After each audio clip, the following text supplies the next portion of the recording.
Bom dia, igreja.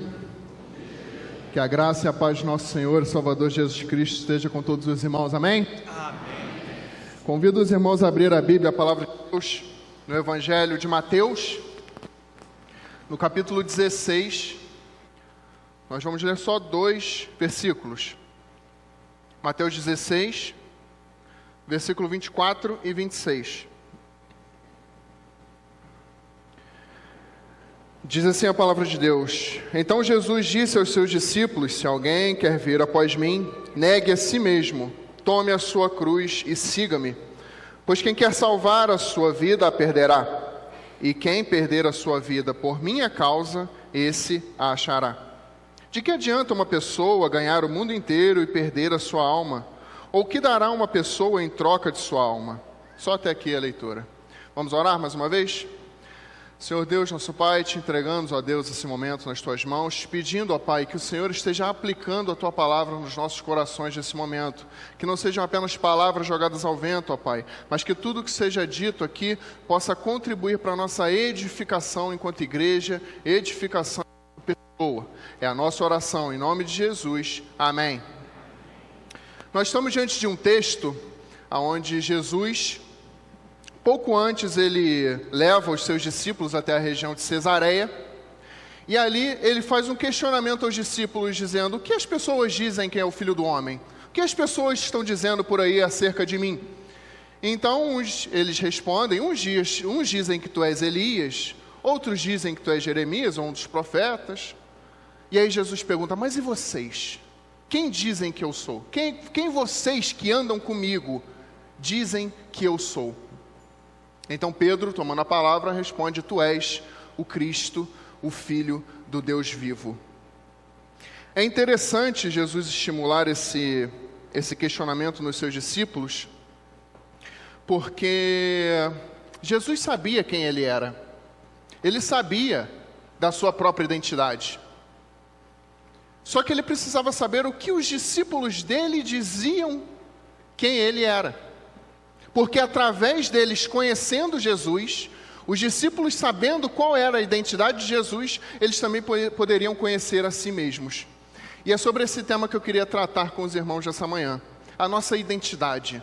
Quem nós somos e para onde nós vamos.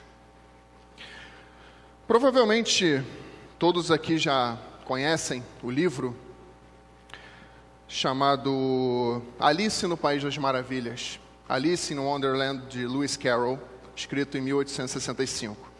Essa história, aparentemente simples, aparentemente uma história para criança, ela traz reflexões incríveis acerca da nossa própria identidade, questões filosóficas e existenciais que nós podemos aplicar para a nossa própria vida cotidiana. Eu pude ler esse livro ontem e teve 2 momentos específicos da história onde eu fiquei me questionando. E é sobre isso, esses pequenos questionamentos que eu fiz acerca de mim mesmo, que eu queria compartilhar com os irmãos nessa manhã. Então eu levantei 3 questionamentos para que nós possamos pensar juntos, refletir juntos. Primeiro questionamento: quem nós somos? Segundo questionamento: a influência dos outros na nossa identidade. E por fim, o terceiro questionamento: para onde nós vamos? Então, quem somos, o que os outros dizem acerca de nós e para onde vamos? Eu comecei a ler o livro, e aí logo no início da história, Alice se encontra caindo em um buraco. Ela vê um coelho branco correndo, e ela, observando que aquele coelho ele era diferente dos outros coelhos, ele era um coelho que usava um paletó, ele usava um colete, e ele tinha um relógio no bolso, e o tempo inteiro ele ficava dizendo: estou atrasado, estou atrasado. E ela olha aquilo e acha aquilo uma coisa diferente. Era uma coisa que ela não estava acostumada. Então ela decide seguir esse coelho, e ela vai até a toca do coelho, e quando chega lá ela começa a cair, e de repente ela se vê em um corredor cheio de portas. E quando ela está nesse corredor cheio de portas, ela não sabe para onde ela vai, ela não sabe para onde seguir, porque todas as portas aparentemente estão trancadas, e ela não consegue abrir. Até que ela vê uma pequena porta de pouco mais de 30 centímetros, e uma chave em cima da mesa. E ela descobre que aquela chave abre a pequena porta, só que ela é muito grande para passar na porta. Ela não consegue passar pela porta. Então ela vê, em cima da mesma mesa, um pequeno frasco dizendo, beba-me. Então ela vai lá e bebe aquele frasco, e ela começa a encolher. E ela fica finalmente do tamanho da porta, só que aí ela esquece a chave em cima da mesa. Então ela não consegue mais alcançar a chave que está em cima da mesa. E aí, enquanto ela começa a se perguntar como ela iria sair dessa situação, de repente ela vê um pequeno bolo no canto, escrito coma-me. E aí, ela julgando que se a poção a fez encolher, talvez o bolo a faça aumentar. Então ela come o bolo e ela começa a crescer. Só que ela cresce tanto que ela bate com a cabeça no teto do corredor. E aí ela entra numa crise existencial. Ela começa a se questionar, porque ela não sabe mais quem ela é.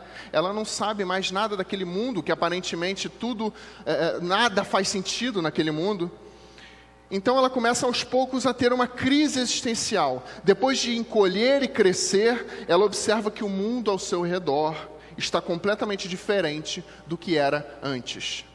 Então, se sentindo desorientada, ela começa a se perguntar, será que eu fui trocada durante a noite? Será que eu sou a mesma pessoa que eu era ontem? Porque hoje está tudo tão diferente. Será que eu fui trocada durante a noite? Quem sou eu, afinal de contas? Então ela começa a questionar a própria identidade. Ela pensa, bom, eu sou uma menina de pouca idade. Quais são as meninas de pouca idade que eu conheço? Então ela começa a mapear na cabeça dela as amigas dela. Bom, se eu sou uma menina de meia idade, então eu preciso me comparar com as minhas amigas para saber quem eu sou.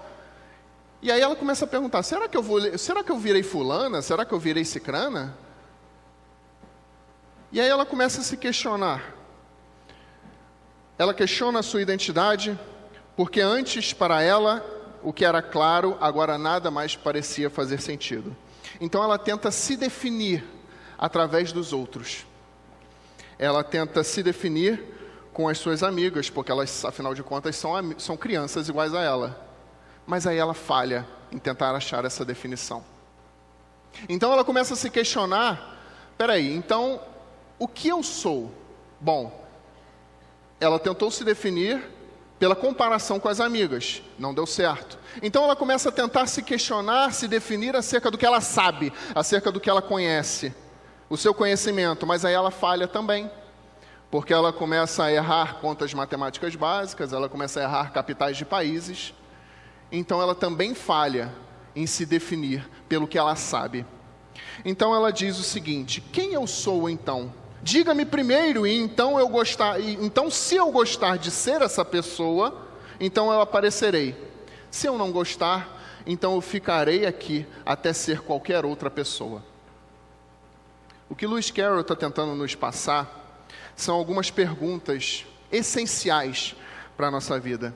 Primeiro, quem é você? Como você se define? Será que você se define pela comparação com os outros? Ou talvez você se define pelo que você sabe, pelos conhecimentos acumulados? Você busca a sua identidade só porque você é diferente dos outros? Se nós nos definirmos pelo que nós não somos, o que então nós somos? O que então nós seremos? A nossa identidade é baseada naquilo que nós fazemos ou conhecemos? Então, se alguém perguntar para você, quem é você? Alguns vão dizer, eu sou advogado. Eu sou estudante de medicina, eu sou engenheiro. Isso define a sua identidade? O que você faz? Então, se você mudar de profissão, você deixa de ser aquele que você era. A sua identidade está vinculada ao que você faz ou deixa de fazer? O que é o que te define? Se você mudar de profissão, então você perde a sua identidade. Se você esquecer quem você é, se você por acaso tiver alguma doença de memória e você vier a esquecer, então você deixa de ser aquela pessoa. É muito comum a gente ver, muitas igrejas acontecem isso, né? Quando você pergunta, quem é fulano de tal? Fulano? Ele é filho do fulano. A gente nunca tem nome, né? É sempre o filho do fulano, a mãe do cicrano. A gente nunca tem nome, a gente nunca tem personalidade própria. Quem que é o Rodolfo? O Rodolfo é aquele que toca teclado. Quem que é o Arthur? O Arthur é o filho da Adriana. Quem que é o Nohan? O Nohan é o que toca bateria. Quem é o fulano? O advogado. Será que só isso define quem nós somos? O que nós fazemos ou deixamos de fazer? Jesus, quando chama seus discípulos, no texto que nós lemos, a negar a si mesmo, ele nos convida a abandonar todas essas definições passageiras que o mundo faz acerca de nós. Porque nós só podemos encontrar a nossa verdadeira identidade nele. A nossa própria identidade só está em Jesus Cristo. Não é o que nós fazemos, não é o que nós deixamos de fazer, não é o que nos diferencia dos outros. É Jesus Cristo. Jesus Cristo é o fundamento da nossa identidade. Então, quando perguntarem para você, quem é você? Você não vai responder, eu sou um advogado. Você não vai responder, eu sou um engenheiro. Você não vai responder o que você faz ou o que você conhece. Você vai responder, eu sou um servo de Deus, um servo do Deus vivo, criado à imagem e semelhança dele. É isso que me define. É isso que te define. Não é a sua profissão, não é o que seus amigos dizem acerca de você. É o que Deus diz acerca de você. Então, quem você é? Essa é a primeira reflexão. A segunda reflexão, a influência dos outros na nossa identidade. Ao longo da história, a Alice vai se relacionando com todo tipo de personagem, um mais louco do que o outro. E todos esses personagens vão desafiando de algum modo a visão de mundo dela. Então ela começa a questionar a sua própria visão de mundo. E essa interação, ela ilustra para nós como que os relacionamentos têm poder de moldar a nossa própria personalidade muitas vezes. Não à toa, lá em Provérbios 27:17, diz assim: assim como o ferro se afia com ferro, também uma pessoa pela presença do seu próximo. Ou seja, os relacionamentos têm poder de mudar a nossa personalidade muitas vezes. Relacionamentos de amizade, relacionamentos conjugais, relacionamentos profissionais, todos eles têm poder de moldar a nossa identidade em algum nível. O problema é que quando nós nos permitimos ser moldados, a gente precisa avaliar que tipo de relação a gente está construindo. Porque se for uma relação ruim, se for uma relação que não vai contribuir para nós, é muito comum que nós nos permitirmos sermos moldados por medo desses relacionamentos acabarem, findarem. Então, às vezes você tem uma namorada, às vezes você tem um emprego, às vezes você tem uma amizade que você gosta muito, e por medo de perder essa pessoa, por medo de perder esse emprego, você se permite ser moldado por aquilo, por medo de perder. E é aí que mora o problema. Porque se nós nos permitirmos nos moldar pelos padrões do mundo, nós vamos gradativamente perdendo a nossa própria identidade. Nós abandonamos os nossos valores por medo de perder um amigo, uma namorada, um emprego. E isso faz com que nós não só percamos a nossa identidade, como projetemos no outro um ideal que não corresponde à realidade. A gente projeta naquele emprego, o emprego dos sonhos. E aí quando nós conseguimos aquilo, a gente luta tanto para poder manter aquilo, porque afinal de contas nós chegamos num nível onde nós sempre sonhamos, e quando nós chegamos lá nós vemos que nada daquilo era o que nós achávamos que seria. Às vezes a gente fica alimentando durante muito tempo um relacionamento, e aí quando o relacionamento dos sonhos, e aí quando nós vemos, não era aquilo que a gente queria. Às vezes a gente fica alimentando um status social, e quando nós finalmente conseguimos chegar lá, a gente vê que não era aquilo que a gente queria. E o problema é que muitos de nós, para chegar nesse lugar, abandonamos a nossa própria identidade. Relacionamentos saudáveis causam sim mudanças. Relacionamentos saudáveis, eles causam mudanças em nós. Pense, por exemplo, num casal, um cônjuge, que está casado há muitos anos. certamente eles são diferentes do que eles eram quando eles estavam solteiros. Certamente a convivência fez com que eles fossem mudando, eles fossem sendo moldados um ao outro. Mas isso é um relacionamento saudável. Nós precisamos aprender que os relacionamentos, nós não podemos mudar para o relacionamento. Nós não podemos mudar para o emprego. Nós não podemos mudar para a nossa vida acadêmica. Nós precisamos ser mudados pela. É a convivência que nos transforma. Porque se nós queremos mudar para manter aquilo ali já está fadado ao fracasso. E nós viveremos infelizes e abandonaremos todo o fundamento de quem nós somos em Cristo Jesus. Nós não podemos abrir mão de quem nós somos, dos nossos valores. Porque as amizades, os relacionamentos, os colegas de profissão, que convivem conosco muito mais do que nossos irmãos aqui na igreja, têm o poder de mudar a nossa personalidade, de modo que, quando nós olhamos ao redor, muita coisa já aconteceu. Relacionamentos saudáveis nos ajudam a carregar a nossa cruz, como Jesus diz, e seguir a Cristo. Relacionamentos baseados em compromissos e padrões do mundo nos afastam da verdadeira vida que Cristo nos oferece. Porque do que adianta você ganhar o mundo e perder a sua própria alma? É isso que Jesus está falando. O que adianta você ter a validação do mundo e perder a sua própria alma? Hoje, nessa época de redes sociais, as pessoas estão muito mais preocupadas com a sua própria imagem, muito mais preocupadas com o que o outro vai pensar, do que propriamente quem eles são. Então eles fazem questão de tudo o que eles fazem publicar nas redes sociais. Cada pequeno passo que ele vai dar, ele publica nas redes sociais, porque ele quer a aprovação dos outros e ele esquece de buscar a aprovação de Cristo Jesus. O que adianta ganhar o mundo inteiro e perder a sua alma? O que adianta receber a aprovação dos outros, ganhar o tapinha nas costas?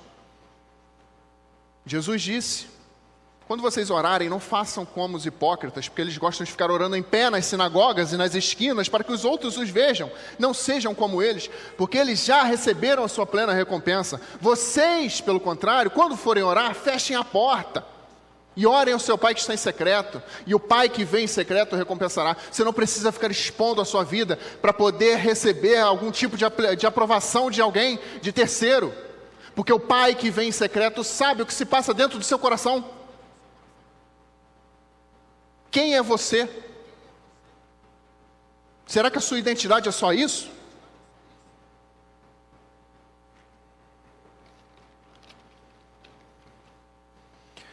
E por fim, entramos na terceira e última reflexão. Primeiro, quem nós somos. Segundo, como as influências do mundo, os relacionamentos têm poder de moldar a nossa própria personalidade. E por fim, o terceiro, aonde nós vamos? Para onde você vai? Num determinado momento da história, Alice se vê numa encruzilhada. Ela está completamente perdida, ela não sabe para onde ir, e há vários caminhos para ela seguir, e todos os caminhos uma indicação, todos os caminhos uma placa, e ela não sabe para onde ela deve ir. Então ela se encontra perdida. E aí ela conhece, que para mim é o melhor personagem de toda essa história, o gato. O gato aparece para ela em cima da árvore, e aí ela pergunta para o gato, ela não sabia que caminho tomar. E aí ela pergunta para o gato, que caminho eu devo tomar para ir embora daqui? E aí o gato responde, bom, isso vai depender de onde você quer chegar. E aí ela diz, acho que para mim tanto faz, não importa para onde eu vou. E aí o gato responde, bem, então se não importa, qualquer caminho que você escolher, qualquer caminho serve. Não importa o caminho que você vai escolher. Se você está perdido, não basta sair da onde você está. É preciso saber aonde você quer chegar. Para saber que caminho tomar, você precisa saber aonde você quer chegar. Porque se você não sabe para onde você quer ir, qualquer caminho serve. Se você não sabe para onde você quer ir, não adianta. Não precisa se preocupar em qual caminho tomar. Pega qualquer um. Para quem não sabe para onde quer ir, qualquer caminho serve. Tome qualquer caminho na sua vida e chegue a lugar nenhum. Afinal de contas, você não sabe para onde você quer chegar. Essa é a grande pergunta da vida. Para onde você quer ir? Qual caminho você deve tomar na sua vida? Deixa eu te falar uma coisa. Se você quiser apenas uma carreira próspera, tem um caminho para você. Mas saiba que no final da sua vida, outros vão controlar todo o patrimônio que você acumulou durante a sua vida inteira. Se você quiser uma família saudável, há um caminho para você também. Só que saiba que no final da sua vida, eles vão continuar vivendo a vida deles sem você. Se você quiser viver experiências incríveis, viajar, adquirir conhecimento, também há um caminho para você. Mas no final da sua vida, todos esses momentos se perderão no tempo, como lágrimas na chuva. O único caminho que não está limitado ao final da sua vida é o caminho que nos faz chegar no trono da graça. É esse o caminho que nós devemos seguir. Porque só assim nós encontraremos na cruz o caminho para nos aproximarmos de Deus e com Ele ter um relacionamento. E só assim nós podemos escolher a Ele.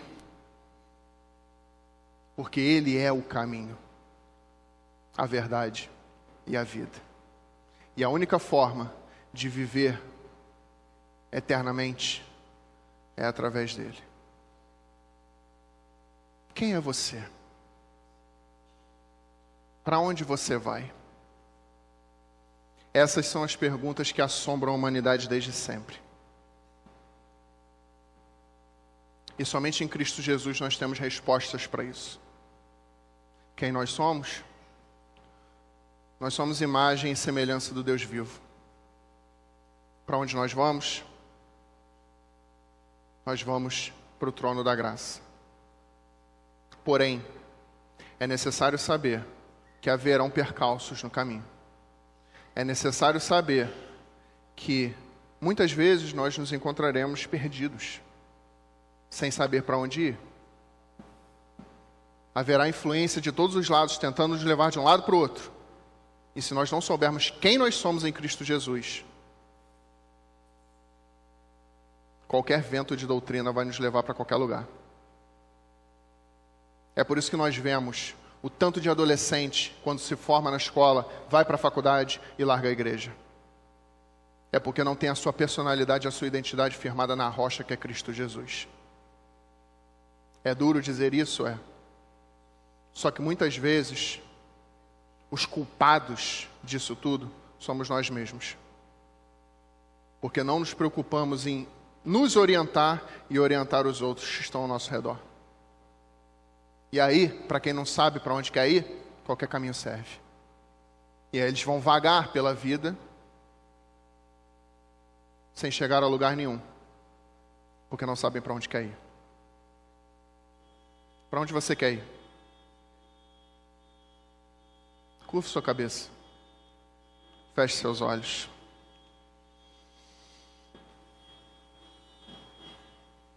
Chegará um dia em que tudo isso passará. A Bíblia nos garante que tudo isso passará.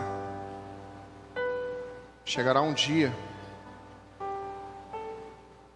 em que o mundo acabará, Jesus Cristo voltará, e aqueles que têm a sua identidade firmada na rocha, firmada no fundamento que é Cristo Jesus, esses herdarão a vida eterna.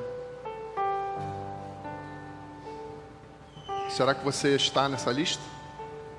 Será que o caminho que você tem seguido é um caminho que leva para a vida eterna? Ou você simplesmente está vivendo um caminho que vai te dar uma boa família, que vai te dar muitas experiências e conhecimento, que vai te dar um bom emprego? Qual tem sido o foco da sua vida? Tudo isso é bom? É. Só que isso tudo vai passar. Somente as palavras de Cristo Jesus, essas jamais passarão. Então eu te pergunto, quem é você? Para onde você vai? É preciso que nós entendamos aonde nós estamos e aonde nós queremos chegar. Porque para quem não sabe onde quer ir, qualquer caminho serve.